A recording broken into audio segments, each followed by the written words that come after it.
all well. Today I actually got my hair cut, so I got a little side fringe. Got all dressed up to go out, but then my friends cancelled on me, so yeah.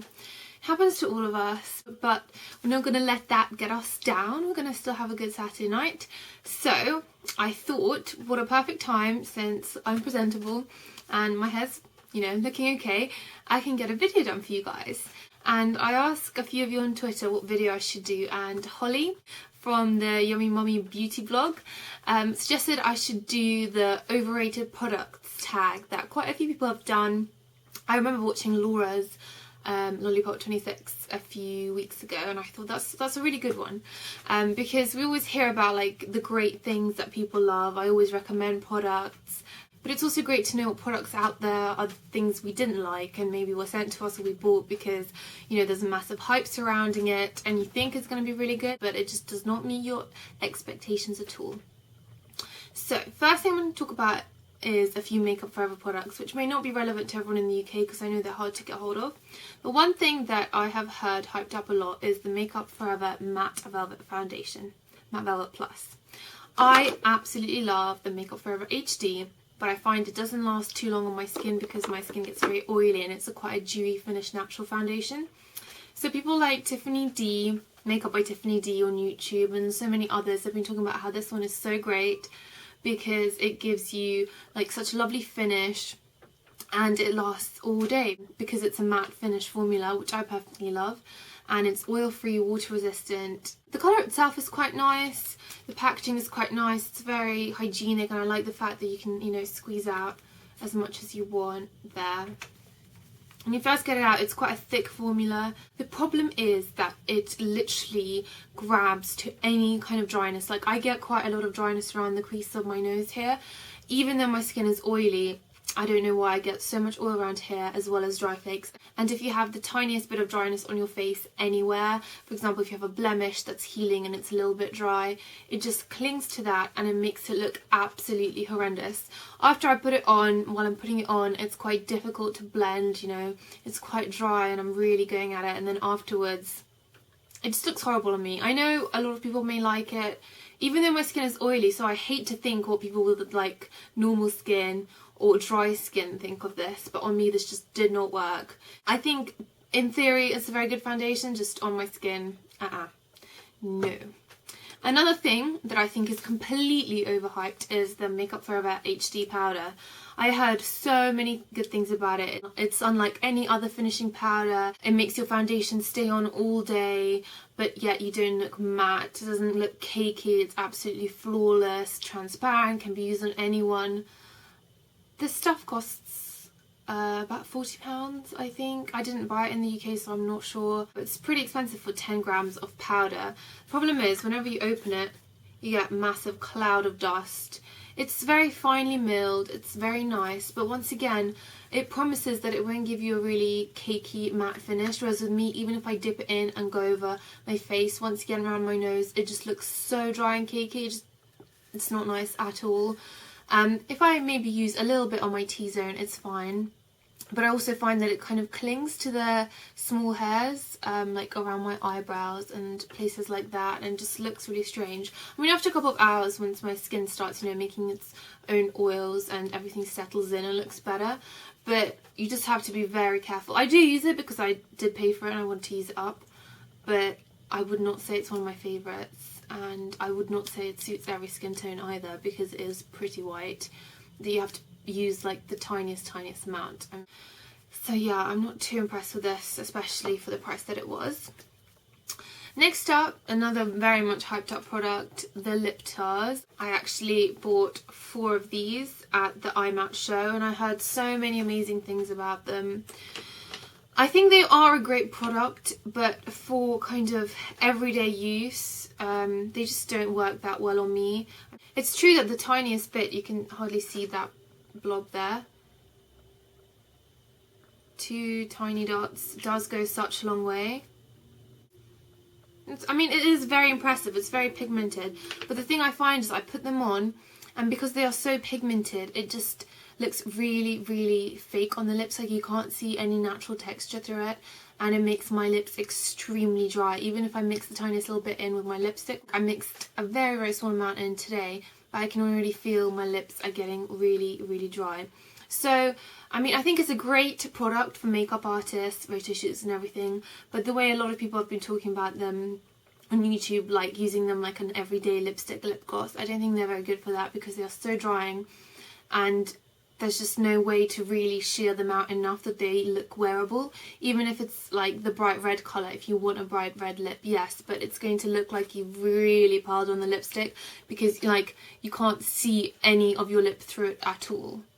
I don't know, maybe it's just a personal thing, but if I'm kind of going out and wearing a bright coloured lipstick, I want it to look a little bit sheer, just so it's not like, wow, I've painted red all over my lips. I don't know if it's just me being weird, but I just think they're too full on for everyday wear. For makeup artists or photo shoots, anything like that, fantastic, but not the way that people have advertised them to use as an everyday lip product. It's not something you can really keep in your handbag. Next up, let's talk about some MAC products. Cardinal sin, dissing MAC, but here we go. I bought 2 of these Metal X eyeshadows, brushed Metal X cream shadows.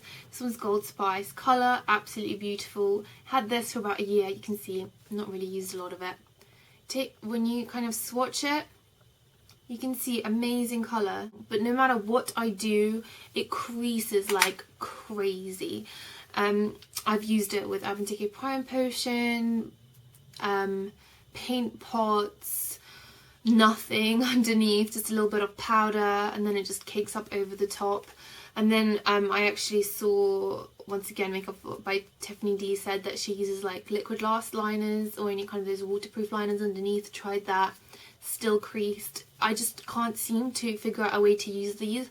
I really want to because the colours are beautiful, and I mean you can see the pigmentation there just from one swipe, but it literally creases. Like once I've done one eye, before I finish the second eye, it's already creased up so bad and running all over my eye, and just, you know, a complete mess. So if anyone does know how to use these, then do let me know because I'd love to know a good trick. But the way they are in formula, just useless. That's all I can really say. Then the MAC mineralized eyeshadows. These are from a while back, but I have 2 of them. I have Pink Split and Fresh Green Mix. And the pigmentation in these is just absolutely rubbish. Recently I've reviewed Dolce Cosmetics where they have this kind of eyeshadow for $2 and you just have a swipe and the pigmentation is amazing. Here, if I swipe each one once, I'm kind of running out of space. It's really washed out, and I just put them on and they don't last at all. I mean, you can see it there. There is some pigmentation, but even if I rub it and go over that pink, you know, there's not a lot of colour there compared to this. There's just not a lot there, and even when you wet them it doesn't work too well. So I know that the formula has improved a lot, but with the amount of fallout that they have, the payoff is just rubbish. And I wish I'd known that you can get great mineral products for such cheap, affordable prices before I invested in these. So yes, MAC, you did let yourself down a little bit with that one. Next up, I'm going to talk about some glitter liners. I bought these a while ago in a set and I absolutely love the colours. I just wish they worked. I remember I wore these to a ball one time and I put them along my top lash line and underneath. I thought it looked amazing. An hour later I looked in the mirror and all of the glitter was all over my eye, all over the crease, and it just looked like a horrendous mess. Like I just put glitter all over my face and it fell everywhere. It looks like there'll be so much in there, and you get your applicator out, it's nice and thin, and then you draw a line and look what you get. I mean, you just get one little blob and then nothing. If I do another one, just not a lot of glitter there. So if you want to do a line along your eyeliner or anything like that, you literally have to go over it 100 times, and then it takes ages to dry, and then even when it dries it doesn't stay, it just transfers everywhere. And that's been the case with all the Urban Decay ones. The colours are absolutely beautiful. I do the silver one. But to get a nice thick line, you just can't do it. And these are pretty expensive, especially when compared to something like Sleek or Collection 2000 glitter eyeliners. I mean, these cost a couple of pounds compared to Urban Decay's like £10. And the Sleek one, Look how much glitter you get from just one sweep. I mean, you don't need anything more than that. You can of course put on less. This was quite a thick sweep. And then the Collection 2000 one. You can see how much it is compared to the Urban Decay one. So I think these are really, really fantastic. I'm not going to buy an Urban Decay one ever again. And I wish I discovered them earlier as well. And then the last thing I'm going to talk about that I think is completely overhyped are nail varnishes. Now, of course, not all nail varnishes. I love my nail varnishes, guys. If you want to see, you can see my little nail varnish stash. So I do love my nail varnishes, but the ones I'm going to talk about are nail zinc. Now, I've bought a couple of these. I've also always bought them when they have those Glamour or different magazine deals. And I've just always been so disappointed. This is Nails Inc Victoria.